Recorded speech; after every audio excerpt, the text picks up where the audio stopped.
Whenever I open LinkedIn or look at any email that comes in, there's so much talk about this advisor or that team of advisor has moved from this shop to that shop. Yeah. Had the largest volume of transitions. So there's so much talk about transitions. The reason why I'm so excited to talk to you is because you guys are so much in the thick of it, right? You're seeing this day in, day out. And your perspective is unlike anyone else's, right? Because you're talking to both, you're like a matchmaker in many ways, right? You're talking to the advisor who's moving, but also the destination firm. I mean, you got to think, we're moving people. You're removing people, and there's so many variables that come into a transition. Not only are we moving people, but these advisors, it's their livelihoods, right? And we are very in tune to that fact. And not only is it their livelihoods and their families' livelihoods, but they're managing millions and sometimes billions of dollars for 200, 300 households. A lot of times it's family and friends. A lot of times, obviously, it's really important people. And, these are very, very serious decisions. What is it that scares people from what brings doubts in their mind? The scariest thing is, will my clients follow? It is obviously the scariest part of a transition. I'm going to be doing a big press release for a $230 million Northwestern Mutual team out of Boston. Hava Sherry, my boys up in Boston, they moved to Raymond James. We helped them through that transition. They had a retention of all their clients of 98.7% from Northwestern Mutual to Raymond James. Now, at the end of the day, Vineet, and it's just like anything else, if you don't have strong, and this is why I'm a big relationship guy, and this is why I try to preach to all the advisors that we consult with, it's all about your relationships. Like Susie and Joe Smith, from Des Moines, Iowa, they don't care if you're at LPO, they don't care if you're at Fidelity, they don't care if you're at Goldman. They care about it, John Smith, the advisor, and John Smith taking care of me and my family, and John Smith always giving us really good advice, and John Smith always being, person that he's been throughout our relationship and taking care of our family and taking care of the household and managing our money. If you had a crystal ball, any ideas on what might be happening in the next 4 or 5 years?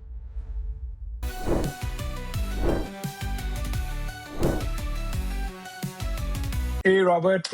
So good to see you again. And thanks again for being on Advisor Ally today. Very excited. Vineet, good morning. It's a pleasure to be here and an honor to be invited on your podcast. I'm excited to dive into some stuff about the 2026 landscape. And yeah, let's get to it, my friend. Let's roll. And absolutely. So, these days, whenever I open LinkedIn or look at any email that comes in, there's so much talk about this advisor or that team of advisor has moved from this shop to that shop. Had the largest volume of transitions. So there's so much talk about transitions. And I think the reason why I see all this news is also because I'm also kind of in the ecosystem and trying to look at these news items. Sure. But the reason why I'm so excited to talk to you is because you guys are so much in the thick of it, right? You're seeing this day in, day out.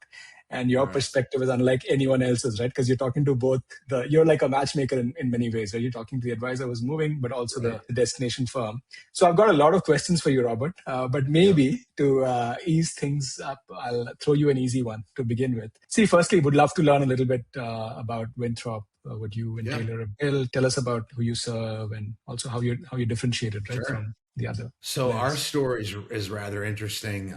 I come from a pretty serial entrepreneurial background, never taken a paycheck from anybody but myself my entire life. Wow. Started my first company in college and really never looked back from there. Taylor and I were actually college teammates. I was a catcher. He was a pitcher in college at UMass. And that's how we met. Fast forward into the professional days. I had sold my digital marketing business and kind of was just taking some time off from owning a business, trying to figure out my next path in my career. Taylor was managing, 50, 60 guys at a locum tenens recruiting shop. He ended up leaving, going to a smaller financial services recruiting shop, similar to what we're doing now. And he immediately kind of saw some flaws in their system. And he's like, wow, this business could be really good if it was done the right way. If I could apply what I know from my recruiting days into this industry, I think there's some, there could be some, something really good here. I just need, really looking for a partner to do it with. So him and I were best friends. And always talking about things, always talking about potentially starting a business. And one night on Winthrop Ave was where the name of his house, the name of the street of his house that we were at, is when we decided to do this. He decided to leave, and we decided to launch Winthrop and Company. It's funny, when we started the business, we didn't have many clients. We started in the insurance broker dealer space, recruiting for National Life, recruiting from some Mass Mutual shops at the time, Bay State up in Boston. We quickly pivoted and realized, AUM, that's where the money was at in this, in financial services recruiting spaces, moving AUM. This is 10 years ago now. We went out, got a contract with Morgan Stanley, and that's kind of when the light bulbs went off for us. And it's funny, we kind of used various big teams that we were working with as low-hanging fruit to go out and get contracts with all of the big broker dealers and other wirehouses. Then you fast forward 3-4 years into the business, and quickly realizing that the theme of independence started, really becoming apparent. Now this is about, probably 6 years ago when we started to see a bit of a pivot. Now, obviously the wirehouse space at the time was still very popular and still is today. And, the thing is, wirehouses, in a lot of ways are still a really good fit for a lot of advisors, right? Mm-hmm. But you're starting to see the theme of independence become more and more apparent here coming into 2026. But we pivoted our business from recruiting so heavily into the wirehouse space about 6 years ago. And that's when, LPL and Raymond James and Cetera and, all of those large independent broker dealers became a really popular landing spot for the people we were working with for a lot of different reasons. And now fast forward to today in 2026, Winthrop and Company, we have about a team of 10 of us. We're headquartered up in Boston. We've done a lot of business with we've moved a ton of advisors at this point, and we have a lot of experience. And, where we kind of position ourselves different from some of the higher volume recruiting shops that, are kind of our competitors, quote unquote, is we really take a consultancy approach with our advisors. Every single one of our recruiters, headhunters, really become a consultant and an ally. We're on advisor ally, right? We really become an ally to the advisor through the due diligence process, right?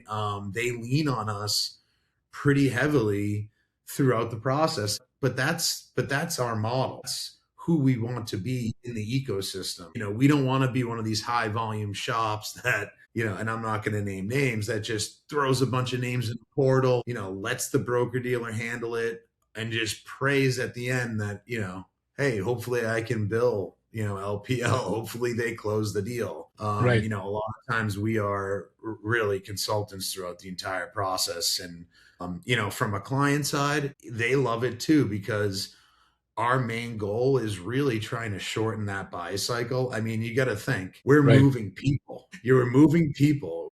And there's so many variables that come into a transition. Not only are we moving people, but these advisors, it's their livelihoods, right? And we are very, in tune to that fact. And not only is it their livelihoods and, their families' livelihoods, but they're managing millions and sometimes billions of dollars and for 200, 300 households. A lot of times it's family and friends. A lot of times, obviously, it's really important people. And, these are very, very serious decisions. So that's why we've built our model as a true consultant in the entire process, because we want to alleviate as much stress as possible on the advisor when they're going through a transition. It's such a stressful situation, as it is. So that's really where we kind of differentiate ourselves, I think, from the other, third-party recruiting firms in our space. Got it. Very interesting. I love the origin story. I was actually wondering where the name Winthrop came from. So yeah, it's so funny. Well, unfortunately, Taylor has sold that house and is upgraded now. So no, we don't have Winthrop. We don't have the Winthrop Ave house anymore. But still but the memory remains, and of course, yes, the legacy of Winthrop Co still remains. Exactly. Very cool. And yeah, I think the differentiation actually resonated with understanding the human side. And obviously, if you understand the needs of both parties, then the chances that a match happens and concludes Right. will definitely And be higher. and it's funny you say match, and you mentioned us being matchmakers. I mean, another reason why, a lot of other recruiting firms will only specifically recruit for two or three, major broker dealers, right? Because Mhm. obviously, potentially they are getting paid more by these broker dealers. We kind of set out to be entirely unbiased. We, at the end of the day, can really place an advisor almost anywhere, right? So Right. when an advisor comes into our funnel, right, first of all, we're headhunting, right? We're going out headhunting. We're trying to find people that are interested in moving. Once they come into the funnel and we sit down and have a consultation with them, then we really, we really get a feel for what their pain points are, what their needs are, where they're trying to go in their career. Once we kind of handle, in our process that, and within that first, hour or two of a couple meetings with the advisor, then we can kind of dissect where we're going to place this person. It could be in the hybrid RIA and the RIA side. It could be to, a regional firm. It could be to another wirehouse, right? It could be to, a big independent broker dealer, right? And understanding the dynamics of all of these firms, you got to think Raymond James, LPL. I mean, they have Right. multiple different affiliation models just even within one broker dealer, right? So, really understanding where, someone can fit is, I think, a very important part of this process, because when you talk to an advisor that's been at Merrill Lynch for 20 years, or you talk to a guy at Edward Jones,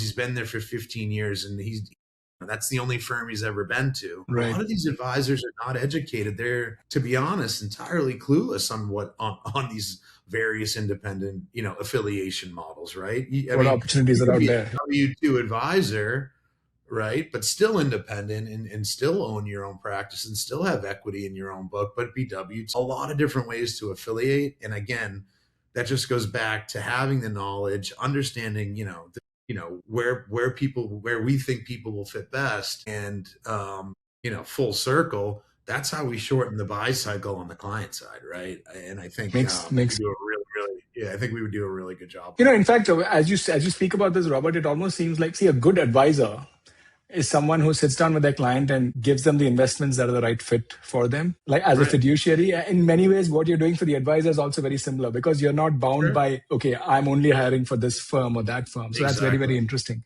One Yeah. question I did That's have a good was, point. That's a good point. I didn't think of it like that, but that's a good point. Yeah. so the other question I had was, okay, so there, in my mind, and not knowing the space as well as you do, right? There are two sets of advisors, I would think. One who's made up, his or her mind. They know that they want to move and they're Yep. exploring options. And there you're trying to understand, okay, what are you looking for? What's the best fit? Do you also speak to folks who are like, they don't really know what's out there and they want to explore, but there's this mental block, right? Yeah. To even get Yeah. started? Because you're often very comfortable, right? Where you are. We're all, do you see that difference, and how does that play out? All the time. All the time. It's funny. I mean, now that we've been in the business for 10 years and probably one of the more prominent, third party consulting firms in the space, obviously, we'll get a ton of referrals from other advisors we moved over the years, or someone sees us on LinkedIn and wants to talk to us because they know that we're a trustworthy firm. A lot of times those inbound referrals are someone that's like, hey, I really got to get out of XYZ firm now. And here are the reasons why. We're like, I need to, like, I want to get this going. I want to move. Mm, But to be honest, I would say that's about 20% of the people that come in, 20-30% of the people that come into our say top down funnel. The other 70%, it's a lot of people that are just, they're just kicking tires, right? They're just trying to learn and educate themselves about really, what does a transition look like? What's out there? What do the numbers look like? Obviously, over the last couple of years, especially in the independent broker dealer space, you're starting to see some really wild transition deals. Obviously, from a recruiting perspective, money talks. Money talks. I mean, it's of simple, course. right? So when you can flash a big transition check in front of someone where they're still independent, that's when you start having more and more conversations with people that typically probably wouldn't talk. You know what I mean? Mm, Because when they see a couple $1,000,000 in front of them and they can get a 90% payout and they're netting around, say mid 60s versus like a 40% payout at Edward Jones, bulbs go off. It's hard not to look at something like that. I mean, Of course, at the end of the day, you're almost doing the same job and doubling your year-over-year income and getting a big check to do it. You're starting to see more. We are having a lot more conversations where I call them, they're just kicking the tires, but those are good conversations to have. Those people are interested for a reason. Something at Edward Jones pissed them off, right? And they're like, you know what, maybe I should talk to Rob or Taylor or Harris or Corey and figure out what's really going on and how this process works and how much money can I get to do can this? I make? And it's interesting. On the flip side, talking about big money, I mean, even the wirehouses, right? Like, I think, trying to remember was it UBS that were like dying this UBS 550%. 550% deal, yeah. On a How does someone see note. through something like that, right? Like to make sure they're making the right. Here's the deal. All right.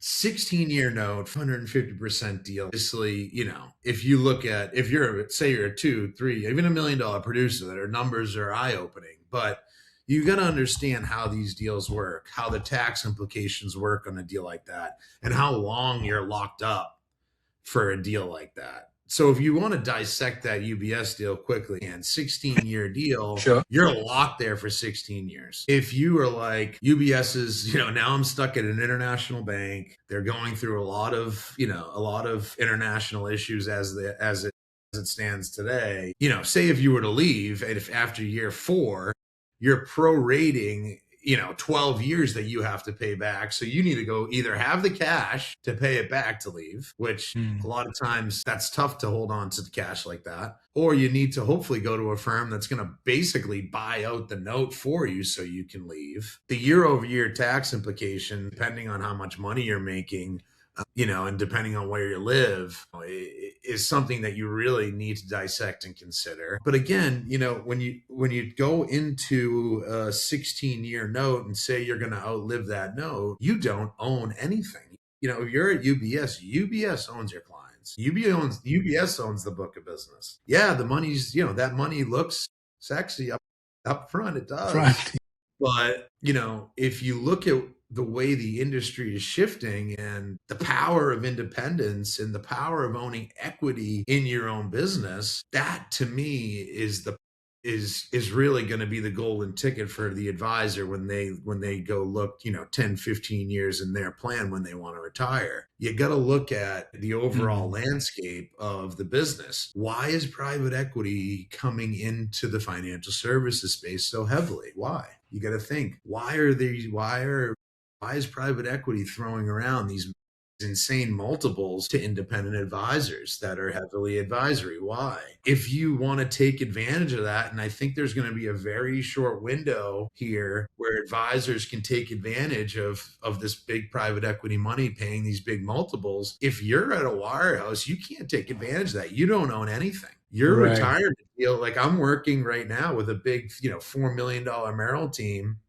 And it's a father-son. We see this a lot. And the dad's like, should I take CTP? Should I not? Now, CTP at Merrill, it's about, 2x, about 200%, of your trailing 12 taxed ordinary income. Is that really the right thing to do? And then now your son is kind of stuck at Merrill Lynch and stuck paying back that note for 7 years. Is that really, the best way to go about a situation like that?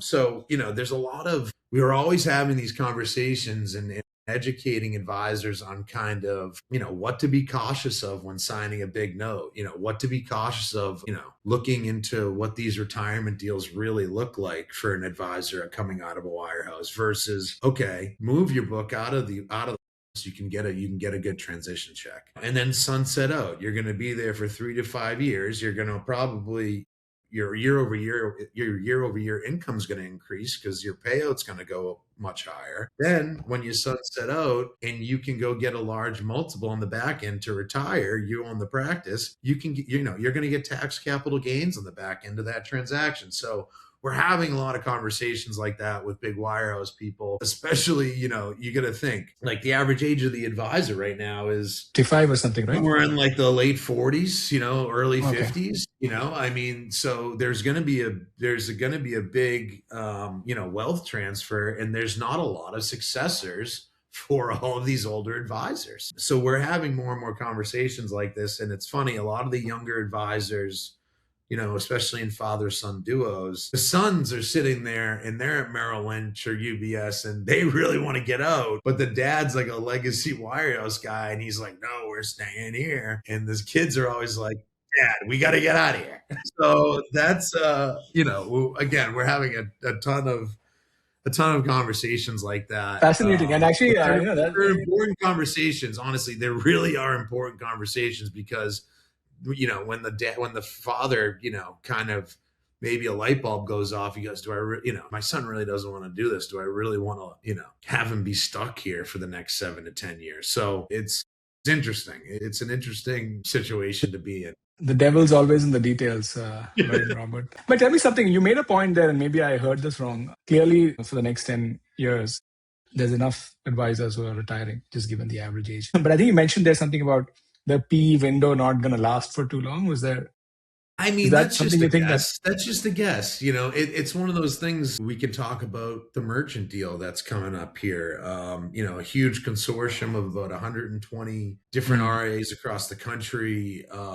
Merchant has done a really good job. Ex-Goldman guys that have put together minority investments in all of these different RIAs across the country, with the goal in mind that they're going to roll up and probably go public, or they're going to have a huge monetization event in some sort of private transaction where every advisor that participated is going to get some large pass-through multiple, right? So all of these advisors sell, 20-25% of their revenue up front. They get a nice little check to become a partner. They're going to get a large whenever merchant either goes public or private sale in the next couple of years. They're going to get a pretty large pass through multiple. Now, nobody knows what merchant's multiple really is going to end up being. Say they get 20x, 25x, 15x, whatever that pass through multiple that the advisors end up getting. And every deal is different. That's where those advisors are really going to make a score. I think the merchant deal is going to be the definitive next step on really seeing how private equity makes a big play after really seeing how that transaction goes down. Plays out. If they go public, we'll see. But merchant's done a really good job with their partners. It's really impressive to see what they've put together. And again, it's just going to be really interesting to see how it ends up playing out. I would predict that merchant is going to probably do something within the next 2 or 3 years. And again, they say public, who knows? But I think that's going to really kind of dictate, how the rest of the market moves. How private equity is really going to play in the space, in my opinion. Got it. Let's wait and watch, I think. Yeah, exactly. But tell me something, Robert. We've talked a lot about advisors who, there's the idea of going independent, moving from being a renter to an owner of your book. Yeah. The carrot of the big fat paycheck. These are all like the good things, right, of moving. But what is it that scares people from moving? What brings doubts in their mind? The scariest thing is, will my clients follow me? It is obviously the scariest part of a transition. Now, advisors that are already independent, they own the practice. They own those client relationships. If a guy's leaving an LPL or a Cetera to go to a Fidelity or a Goldman or a Schwab to go to an RIA, typically 100% of that book will move. We just wrote an article, and I'm going to be doing a big press release for a $230 million Northwestern Mutual team out of Boston. Haba Sherry, my boys up in Boston, they moved to Raymond James. We helped them through that transition. They had a retention of all their clients of 98.7% from Northwestern Mutual to Raymond James. Now, that is it's a pretty damn good transition. They almost moved that is amazing. Because the industry attrition, it's around 10%, right? Typically? Yeah, the average, you're seeing like in the high 80s, I'd say, but it depends. Now that was a really successful transition. We're actually doing a huge press release for these guys today. I'm excited to launch it. You should see it all over our social channels today. And all of our, you'll see the Hobbs Sherry story. But again, especially, we do a lot of recruiting out of Edward Jones. Okay. So this is a good conversation to have about scared advisors and why they're scared about moving their clients. Now, in Edward Jones, a lot of times these guys get orphan accounts passed down, right? These orphan accounts are given to them as a gift just to, kind of beefing up their book and give them a little extra income while they're trying to go out and obviously, door knock and do whatever they're doing at Edward Jones to build out their practices, right? Again, at the end of the day, Vineet, and it's just like anything else, if you don't have strong, and this is why I'm a big relationship guy, and this is why I try to preach to all the advisors that we consult with, it's all about your relationships. Like Susie and Joe Smith, from Des Moines, Iowa, they don't care if you're at LPL. They don't care if you're at Fidelity. They don't care if you're at Goldman. They care about it, John Smith, the advisor, and John Smith taking care of me and my family, and John Smith always giving us really good advice, and John Smith always being, person that he's been throughout our relationship and taking care of our family and taking care of the household and managing our money. It's all about the relationship, right? It's all about that advisor's relationship with the household and with that family. It shouldn't matter where they go, right? A lot of times when you're talking about ultra high net worth families, that's when a big brand really does. If you have estate planning, trust planning, and different things of that nature, a lot of times when when you're dealing with those ultra high net worth families, yes, does a Goldman or a brand name or a Merrill Lynch, or a Morgan Stanley, does that really matter? It does in certain situations when you're dealing with these mega ultra high net worth situations. But when you're dealing with these just regular smaller relationships, these families will follow the advisor when they trust them. And that's really what it comes down to, in my opinion. We've spoken a lot about the match and the deal itself. And I remember, Robert, a prior conversation where you mentioned that everything was, the deal was done and then it fell through when the actual transition repapering exercise started. I think Did you really have to bring that up again and remind me? A story worth retelling again. I know it's something that you want to forget, but I think it's no, I don't want to forget it. It's honestly was a really good learning experience. It's a takeaway, right? Yeah. It's written. No, yeah, but yeah, tell us about it. Actually, tell us one more time. Things that'll make me a better consultant, I think, and hopefully could strengthen our relationship as we move forward. Right. For sure. So really, honestly, a wild situation. Had a signed deal, about a $500 million team, was making a transition. I'm not going to name names and I'm not going to name firm names, but I can name, I can talk to you about the story. Signed, sealed, delivered deal. They had a start date in mind. It was, I don't know, beginning of February, right? And they're about 2 weeks, the team's about 2 weeks into the transition. Now, when you're dealing with a transition, right, you have a transition specialist. A lot of times with bigger teams, there'll be multiple people on site, right, in your office. In this particular situation,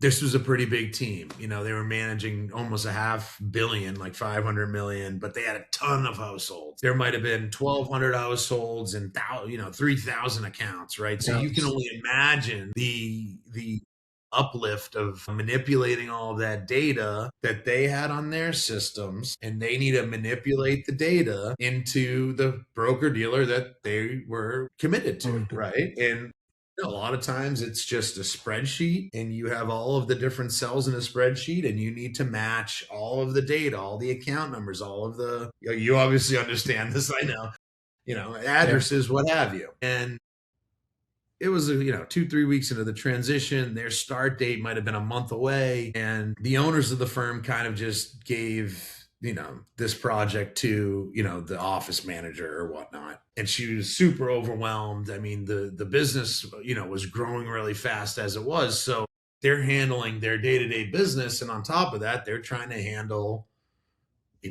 getting ready for this big transition, right? And it ended up coming down to them not being able to really gather the data appropriately and put it into this broker dealer's format in an efficient manner. And it became too overwhelming. They realized that their systems at their current broker dealer were kind of in disarray. They realized that the organization of their data was in entire disarray, and it just became too overwhelming for them. There were so many accounts, so many households, and to be honest, it blew up the entire deal. They ended up backing out and staying at the broker dealer that they were at, and didn't take the deal. They didn't transition. Obviously, selfishly for me, it hurt because, this is my livelihood too, right? I spent, 2-3 years on that deal and, was expecting to get paid, obviously. And they backed out last minute. And